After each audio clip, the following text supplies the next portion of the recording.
I now welcome you to Richard's True Ghost Stories.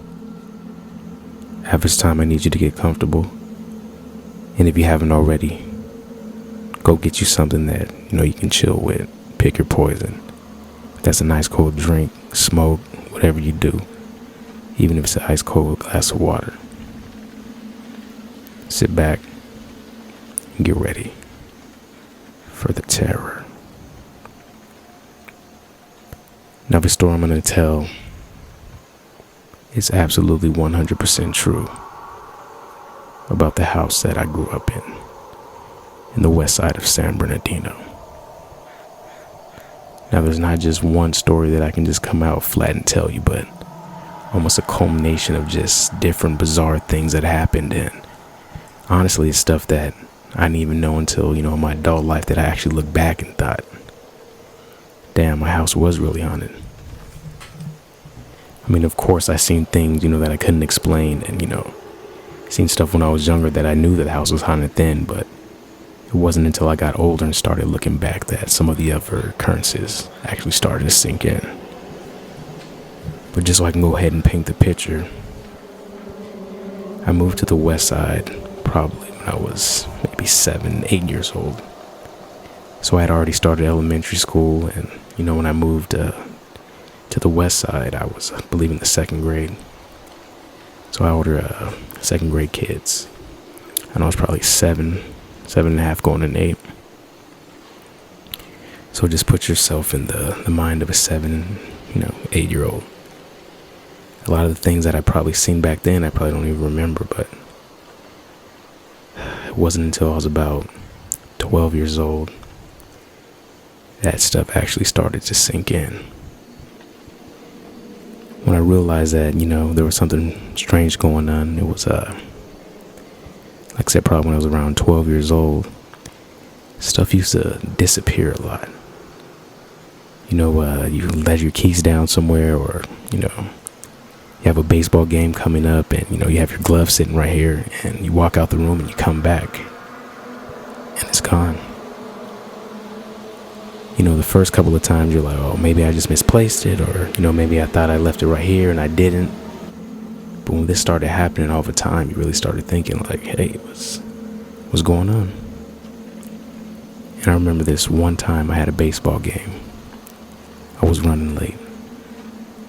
And this particular day, my mom couldn't drop me off, or, one of my fellow teammates couldn't pick me up. Wasn't no big deal. The baseball park was about 2 miles down the road, not too far, but for a 12-year-old, it's kind of a little walk down the ways, but luckily it was a straight shot all the way down. So I remember, I'm already running late, so the last thing I need to grab is my glove before I leave. And I walked back into my room just where I thought it would be, and it's not there, of course. So I'm looking and ripping and running and, trashing my room, running out of my room, like, where could I lift this glove at?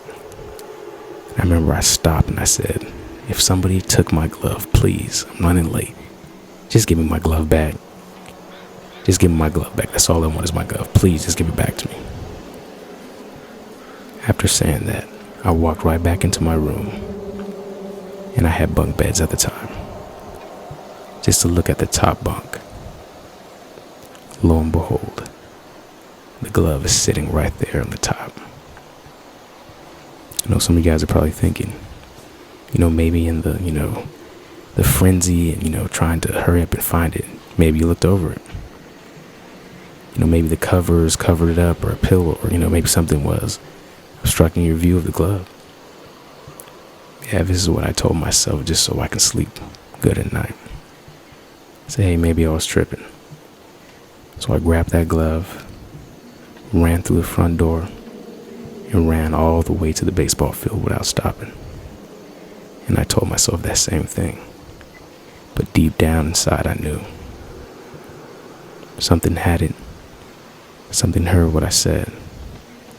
And they put that glove there.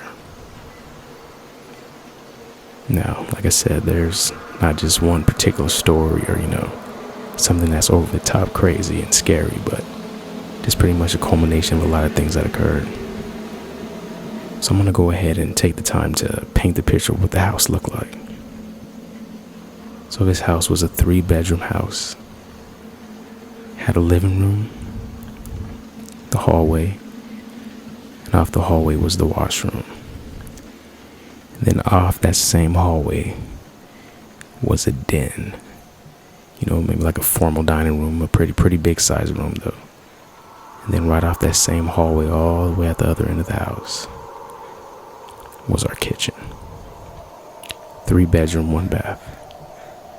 But the thing that was really eerie about this house is, like I said, it was a long house when it came to the length. The width, not so much. Pretty much you're just building off of one long hallway. One long, dark hallway. So you can be sitting inside the living room and looking into the darkness, with the lights barely flickering, maybe from the microwave or, a small appliance that's plugged in. You can see all the way to the other end of the house. And this would happen multiple times a night. Every single night of my pre-teen to teenage years. I would be sitting in the living room watching TV. And from the angle where the lazy boy or, whatever I was sitting at the time was, just to the left of me, I can see all the way down the dark hallway, all the way into the kitchen. So just before the kitchen was the doorway leading from the den into the kitchen. And every day, just like clockwork, when I'm sitting there facing watching TV, from my peripheral in the darkness, I would always see somebody duck their head from the kitchen, almost nervously hiding, peeking from the side of the wall, from the kitchen side of the wall, just peeking their head out, ever so gently, just enough to where you barely can make out the shadow. I'm talking about a darkness that you've never seen before. A darkness so dark that you can see the shape of a head in the complete darkness. That's how dark it was. Like I said, every day, or maybe multiple times a day or a few times a week, it happened multiple times a week to where it just became normal. You're sitting there watching TV, and before you know, something is peeking, looking out at you. You have to remember, I'm sitting in the living room looking straight, watching TV. And it's always something in my peripherals. And of course, as soon as I snap my head to the left and look, the thing ducks its head back in. So all you're looking at is an empty hallway. Empty hallway, that's all you're looking at. So you go back to watching TV, you turn back around. And just again, something starts peeking from the side, just looking at you.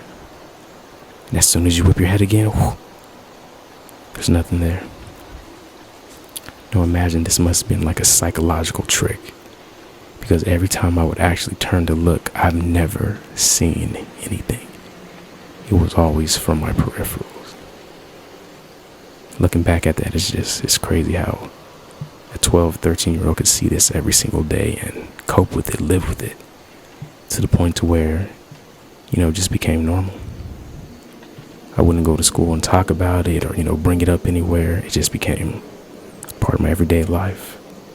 Like I said before, it wasn't until I got older that I actually started reflecting and looking back like, man, my house was really haunted. Now it's the next story. It's definitely when I knew for absolute 1000% certainty my house was haunted. So this particular day, went into my room like normal. Back then, when kids were actually raised right and weren't ripping and running around, and this is before the internet, and this is before online gaming and, kids pretty much running the household, I used to have to be in bed at 9 o'clock sharp on school nights. 9 o'clock sharp. And I'm talking about, being in middle school here almost. 9 o'clock sharp. So this particular night, I remember I had gone and I laid down in bed. And just to paint a picture of, my room. You walk into my room. It was a fairly small room. So you walk in, you make a right, all the way against the right wall were bunk beds. Bottom bunk, top bunk. Now, if you're laying with your head towards the doorway where your feet go, is one window. One window that would let just enough light in the room to where it wasn't always crazy, because there was a street light just on the other side that glowed ever so gently, that would illuminate the light in the room just a little bit, just enough to see around the room if I didn't have my TV on, so I wouldn't be in the complete darkness. And once again, the room was fairly small, so we didn't have a built-in closet. What we had were these little portable closets. Imagine now they're maybe, 3.5, 4 feet off the ground. Maybe another 2.5 feet wide, with one single pole going through it. Just enough to hang, maybe 15, 20 items. So all the way in the corner of the room, I had one of these little portable closets. And then on top of that was another one. Like I said, probably about a good 8 feet tall between the both of them, which left about a 1.5, 2 foot gap. And you have to remember, I'm a kid at this time, so I don't know the exact dimensions of a room, so if it sounds funny, once again, I'm just guesstimating from a kid's point of view. So like I said, there was probably about maybe a 2 foot gap, foot to 2 foot gap to the ceiling from these two closets being stacked on top of each other.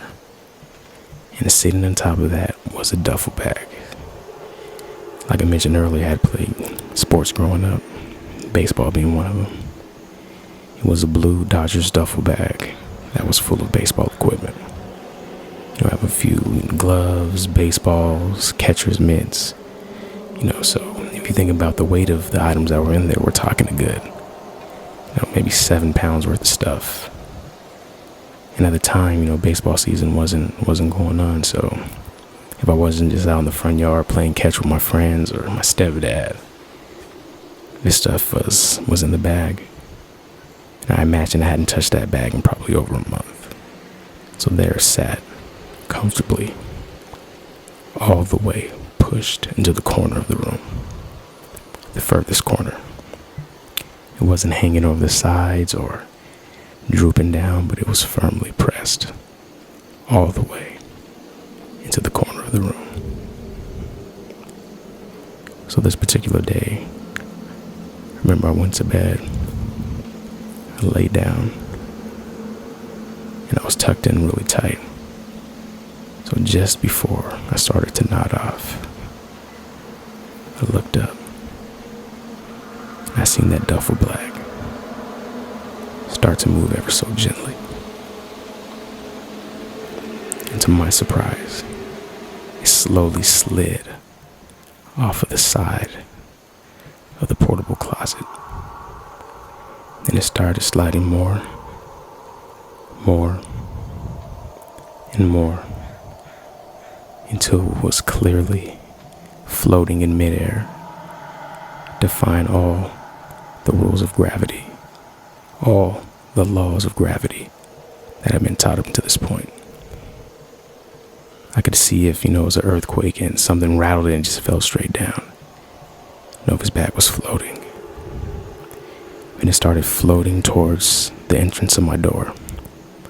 Then it started going to the left, to the right, to the left, to the right. Almost as if a leaf had fell down from a tall tree in a autumn's day. Falling ever so slowly, at the same time moving towards the door. This whole thing took about 8 or 9 seconds. And finally, after it went all the way outside of my door, a good 12 feet from where it started, plap, it landed straight on the ground into the den. Now you have to imagine I'm only maybe 12 and a half, 13 years old. I just watched this baseball bag full of equipment float out of nowhere. Who the hell's gonna believe a kid? I know I probably wouldn't believe a kid if a kid told me that to this day. So after a few seconds of just sitting there in total disbelief, I jumped out of bed. To my surprise, my mother was standing just on the outside of the entrance to my door. Didn't know it at the time, but my mom happened to be walking past my room as the bag was floating in midair. So it stopped her dead in her tracks. And from her point of view, she's looking right at this thing. It's coming directly towards her. Once again, like I said, making its way out my door, but still rocking back and forth ever so gently, like a dead leaf that just fell off a tree on a windy autumn's day.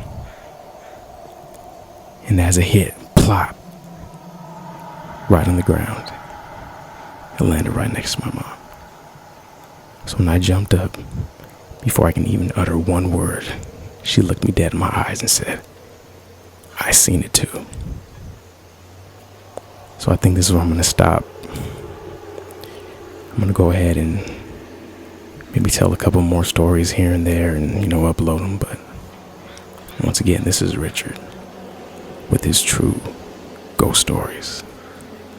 And this one was from my childhood home in the west side of San Bernardino.